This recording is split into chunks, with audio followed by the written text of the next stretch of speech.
je priais pour ce message. Et puis, je ne savais pas à quoi vous parliez.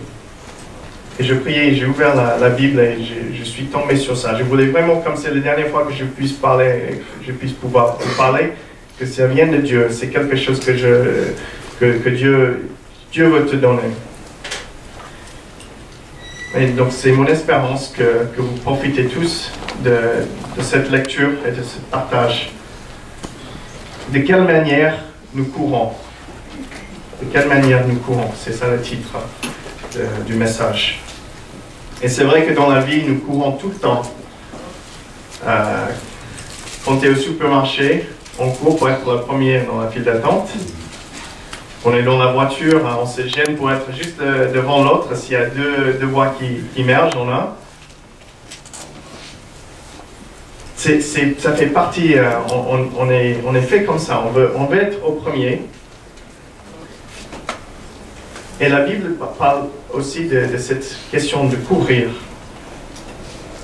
Et même les disciples de Jésus, il y avait deux, les frères. C'était Jacques et Jean, les fils de Zébadie. Ils voulaient être le premier à côté de Jésus. Et Jésus qui était prêt pour mettre quelqu'un dans la bonne position. Et il y a les disciples qui se fâchaient autour. Et Jésus, il aurait pu réagir de façon forte.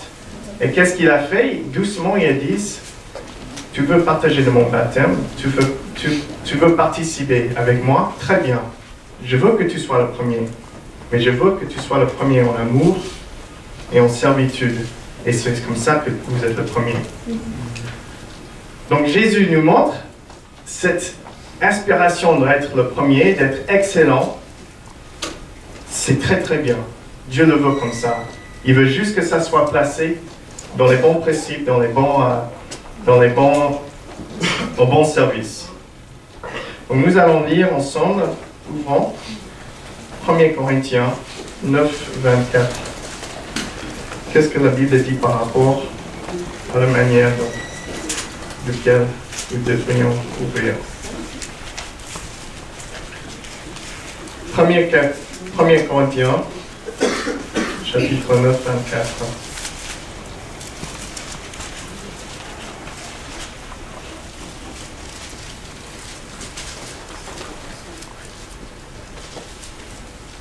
Ne savez-vous pas que sur un stade, tous les concurrents courent pour gagner, et cependant un seul remporte le prix?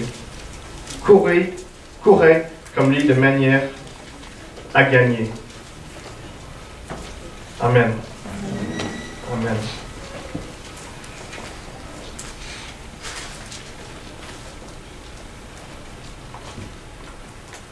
Je vais prendre vers quelle direction?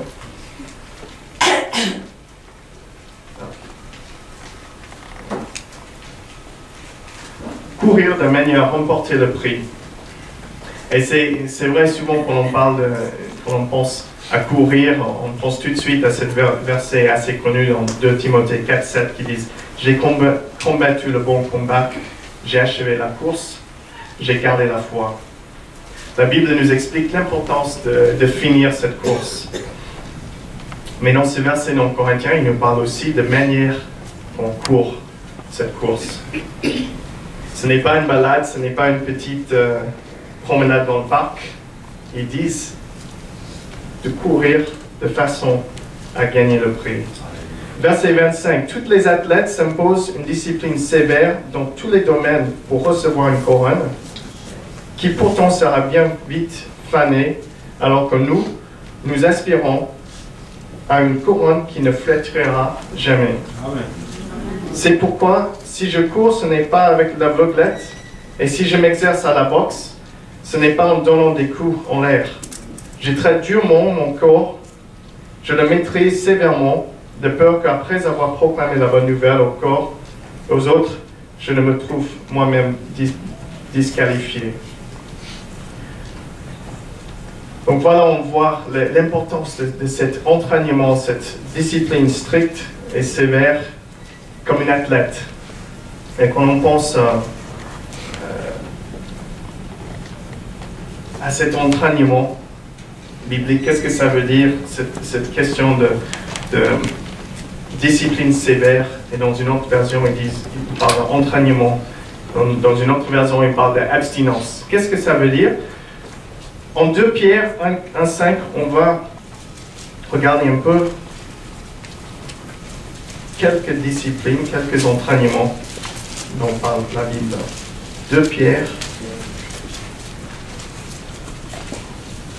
1,5.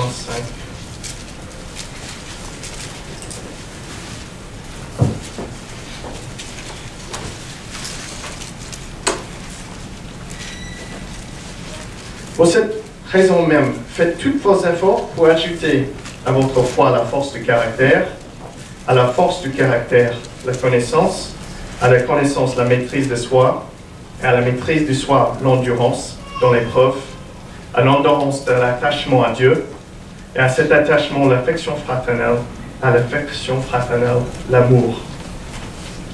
Donc voilà quelques exemples de qu'est-ce que ça veut dire d'entraîner tes muscles spirituels. Si on regarde, vous savez qui c'est l'homme le plus vite dans le monde? Plus rapide. Hein? Usain Bolt. Voilà. Et Usain Bolt, il a fait 100 mètres dans 9,58 secondes. Et tout le monde voulait savoir qu'est-ce que tu fais pour t'entraîner. Et lui, ce qu'il fait, c'est qu'il regarde de très près ce qu'il mange, ce qu'il boit. Il fait 6 petits repas par jour et il entraîne 3 fois par jour avec différents exercices, les étirements, des pliométriques, des sprints, toutes sortes de weights. Et nous aussi, dans cette foi spirituelle, qu'est-ce que c'est ces types d'entraînement, cette pratique, cette discipline qu'on peut faire? Un exemple, c'est de faire un service quand c'est difficile. Quand vous êtes sportif, si quelque chose n'est pas un peu de résistance contre toi, ça va pas te pousser plus loin. Ou ça peut être peut-être, par exemple, de donner un enfant au lieu d'acheter ce nouveau iPad que j'ai sur le cœur d'acheter. Ou peut-être, au lieu de dire moi à travers un frère ou une sœur, d'offrir une parole qui leur édifie, qui leur encourage. Ou ça peut être une tentation que tu as devant toi, soit tu te soumets à cette tentation et tu deviens plus faible, ou soit tu te mets contre ça et tu deviens plus forte. Alléluia. Ou ça peut être garder la foi quand les choses sont difficiles. On parle toujours, les temps sont difficiles, et c'est vrai. Et de garder la foi pendant ces périodes-là, ça donne plus de gloire, ça démontre plus notre foi et espérance en Jésus-Christ. Et aussi de rester reconnaissante à Dieu en tout temps. Tout cela fait croître tes muscles pour courir de plus en plus vite. Et quand ils ont demandé à l'entraîneur d'Usain Bolt, qu'est-ce que c'est les choses principales pour Usain Bolt, j'ai été étonné, il a dit trois choses. Pour moi, c'était à peu près les mêmes 3 choses. Et après, j'ai regardé un peu. C'est un petit différent. Pour lui, c'était d'abord le zèle pour ce qu'on fait. Zèle. Deuxièmement, le dévouement. Et troisièmement, la persévérance. Et la Bible parle de ces 3 choses partout. Et je pense que c'est aussi, si on veut remporter ce prix, si on veut courir de manière à gagner le prix, il faut s'attacher et chercher après ces choses. Romains 12, 1, ayez du zèle et non de la paresse, soyez fervents d'esprit, servez le Seigneur.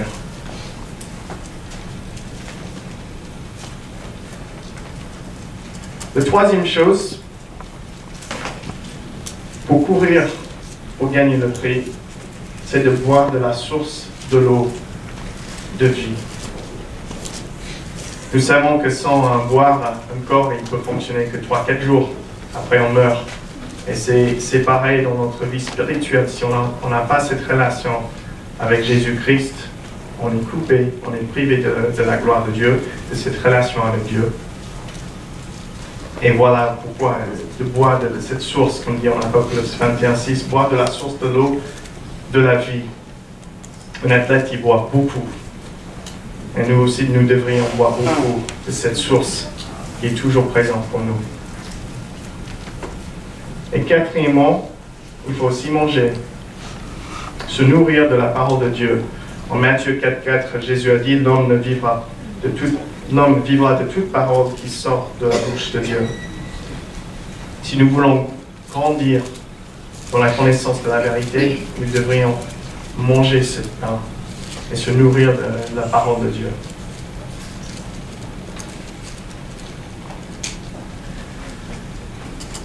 Et si on continue dans le passage,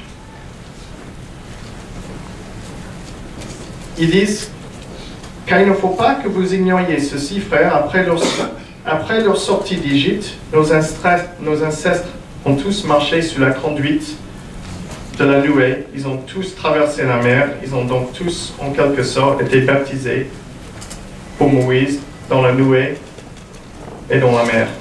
Ils ont tous mangé une même nourriture spirituelle, ils ont tous bu la même boisson spirituelle, car ils ont bouvé de l'eau jaillie du rocher spirituel qui les a accompagnés, et ce rocher n'était autre que le Christ lui-même.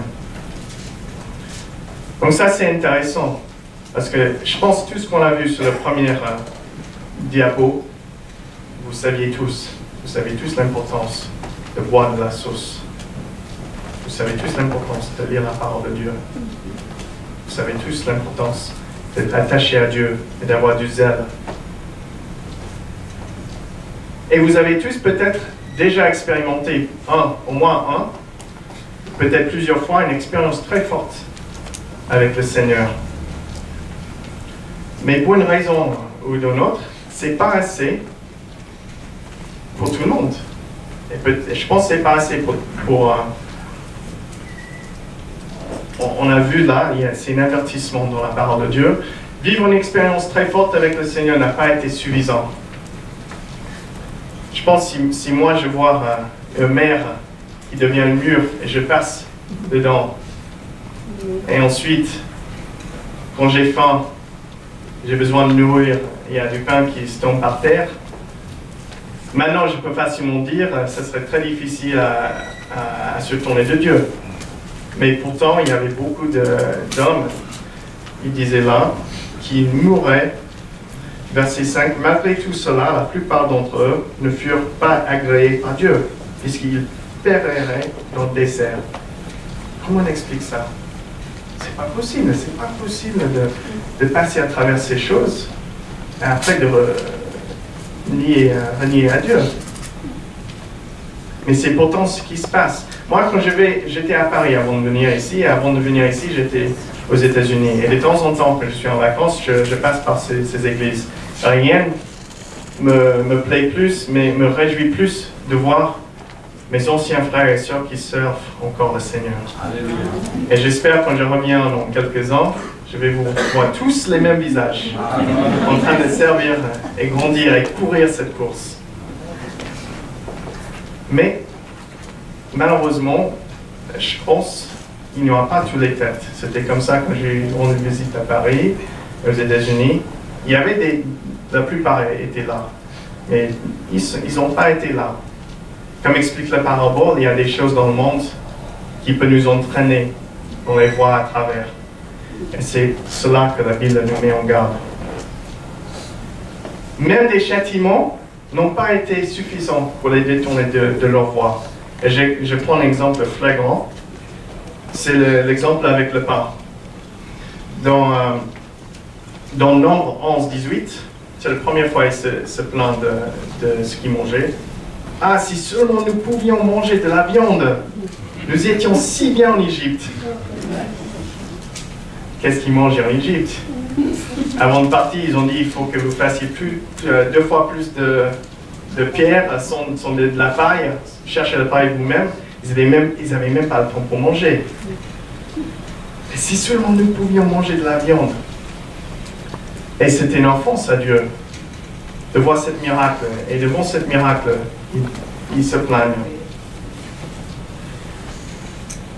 Et après, il y avait un jugement de Dieu contre ces peuples. Dieu a envoyé comment tu dis quail en français? C'est un type d'oiseau. Les cailles. Des sauterelles. Non, ce n'était pas des sauterelles. C'était des cailles. Ils envoient un vent. Ils sont tombés pour la nourriture. Voilà. Ils envoient un vent de la mer. Et après, ils disent dans la Bible 1 mètre de cailles de ces oiseaux pour qu'ils aillent la viande. C'était un peu, Dieu disait, ok, on va vous montrer. Le miracle un peu de pain qui était parfaitement parfait pour ton corps n'était pas assez. Bah, vous allez avoir 1 mètre de l'oiseau mort. Et je n'étais pas là, mais je peux imaginer comment ça se sentait après quelques jours. Et si ça, ce n'était pas assez, plus tard, dans Nombre 21:5, ils se mirent à parler contre Dieu et contre Moïse en disant, pourquoi nous avez-vous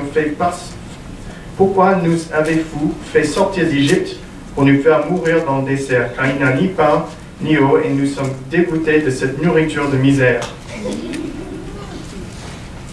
Et là, Dieu il ne savait pas quoi faire. Et il voulait qu'un peuple, pour que cette parole de la vie traverse les siècles, il fallait un peuple qui reconnaissait Dieu. Sinon, s'il n'y a pas un peuple qui tient cette torche, qui court, qui l'amène à ses ancêtres, ça mourrait avec les gens qui tenaient ces propos. La vérité de la parole de Dieu, ça meurt. Et c'était important pour Dieu d'arrêter ce genre de comportement. Et c'est exactement ce qu'il a fait.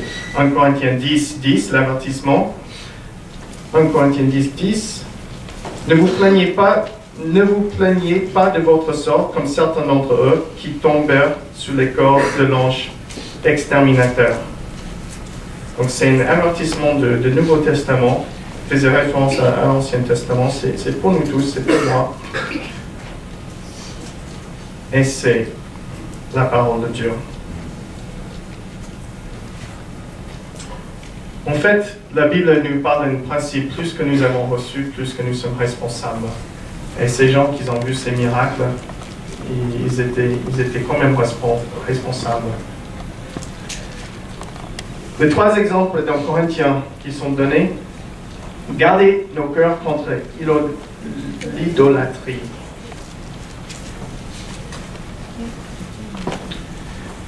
Verset 10, chapitre 10, verset 7. Toujours 1 Corinthiens. Toujours 1 Corinthiens, chapitre 10, verset 7. Ne soyez pas idolâtres comme certains d'entre eux ont été, selon ce que rapporte l'Écriture. Le peuple s'assit pour manger et pour boire, puis ils se levèrent tous pour se divertir. Donc dans ce chapitre, Paul nous dit de courir de façon à remporter le prix, à gagner. Et après, il nous met en garde contre principalement 5 choses. Peut-être ce n'est pas tous les choses qui peuvent nous faire trébucher, mais si déjà on fait gaffe à ces choses, on est loin dans notre course avec le Seigneur. Et la première chose, c'est de garder nos cœurs contre l'idolâtrie. Et bien sûr, il n'y a personne parmi nous qui va demain façonner un veau d'or. Mais l'idolâtrie, c'est tout ce qui remplace et qui prend la première place devant Dieu. Ça peut être plusieurs choses. Il y a, pas ici, mais j'ai déjà vu dans ma vie quelqu'un qui était chrétien, mais qui mettait comme idole un mari. C'était plus une épouse. Au point où en fait Dieu était juste là pour se servir, pour avoir cette chose auquel la personne désirait. Pour une autre personne, ça peut être une maison, pour une autre, une voiture, qui sait, nous avons tous des tendances de temps en temps à remplacer Dieu avec quelque chose de ce monde. Et c'est une offense contre notre Dieu. La deuxième chose, pour remporter le prix, c'est de fuir toute immoralité sexuelle. Encore, toujours dans le même passage.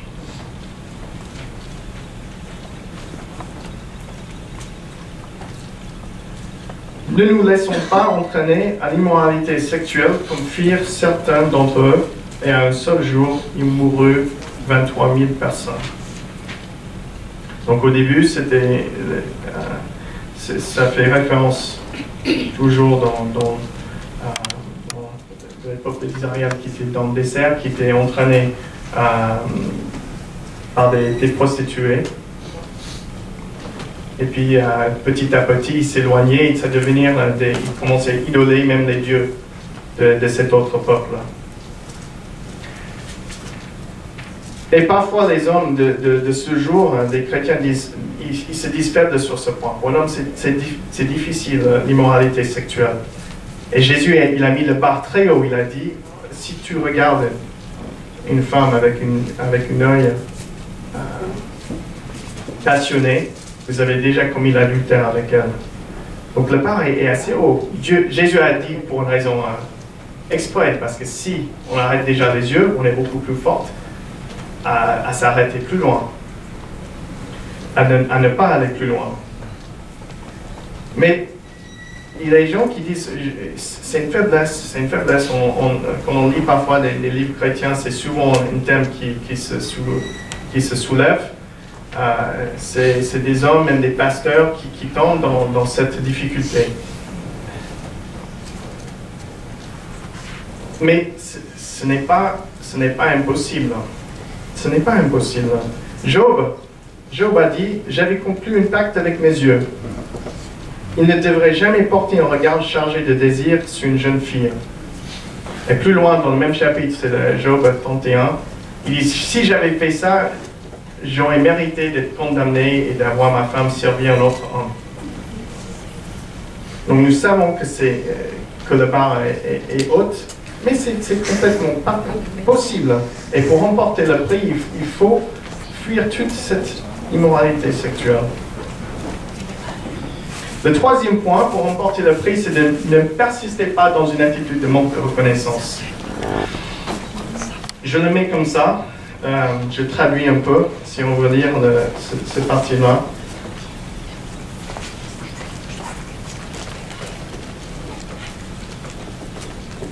Voilà, n'essayons pas de forcer la main de Christ, comme le dirent certains d'entre eux, qui pour cela périrent sous la morsure des serpents.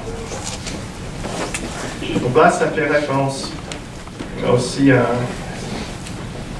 cette question de ce qu'on parlait tout à l'heure, de se plaigner de cette nourriture, de ce que Dieu donnait dans le désert. La première fois, il voulait de la viande, la deuxième fois, il se plaignait de cette manne encore. Et ce manque de reconnaissance pour Dieu, c'est vécu comme un manque de respect. Et en général, l'homme a cette tendance de ne voir pas ce qu'il a, mais de regarder ce qui est convoitise. La quatrième mise en garde, c'est de ne murmurer point. Ne vous plaignirez pas de votre sort, comme certains d'entre eux, qui tombèrent sous les coups de l'ange exterminateur. Donc ça fait référence. Pour les peuples, il y avait des leaders parmi les Israélites qui se mettent ensemble et disent « Ah oui, mais on n'est pas trop d'accord avec Moïse et Aaron. Peut-être c'est mieux si nous nous mettons en petites bandes et nous allons directement, on va faire nos cultes comme on veut, on va s'organiser comme on veut. Je suis pas sûr, je crois plus que ces hommes étaient choisis pour nous amener. » Et ils commencent à murmurer. Et ça, la Bible nous met en garde contre cette idée de murmurer. Et donc, c'est pour courir, pour remporter ce prix, ça veut dire au lieu de murmurer, qu'est-ce qu'on peut faire pour soutenir nos leaders, pour avancer l'œuvre.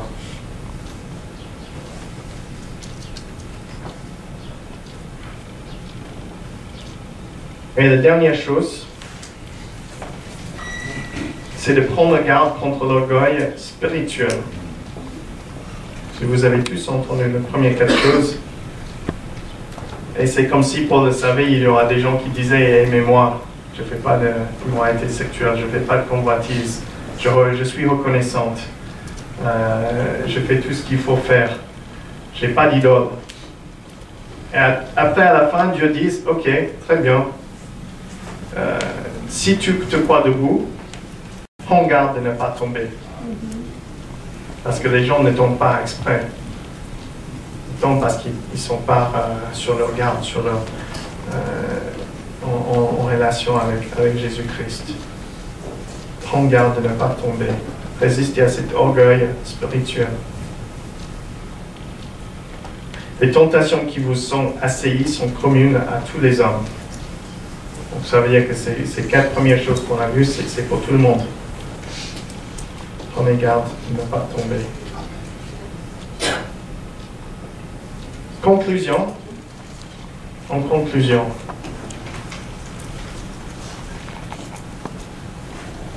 1 Corinthiens 9, 25. Dieu veut te donner une couronne incorruptible. » Amen. Il nous appelle tous à remporter le prix, à continuer, à rester ferme. Il ne veut pas que tu aies cette couronne qui va être détruite. Deuxième chose, c'est que Dieu est fidèle et il ne permettra pas que vous soyez tentés au-delà de vos forces. Gardez votre espérance en lui, avec cette source en Jésus-Christ. Et quand nous sommes nourris par la parole de Dieu, nous ne serons pas tentés au-delà de nos forces. Donc je vous laisse avec une question finale.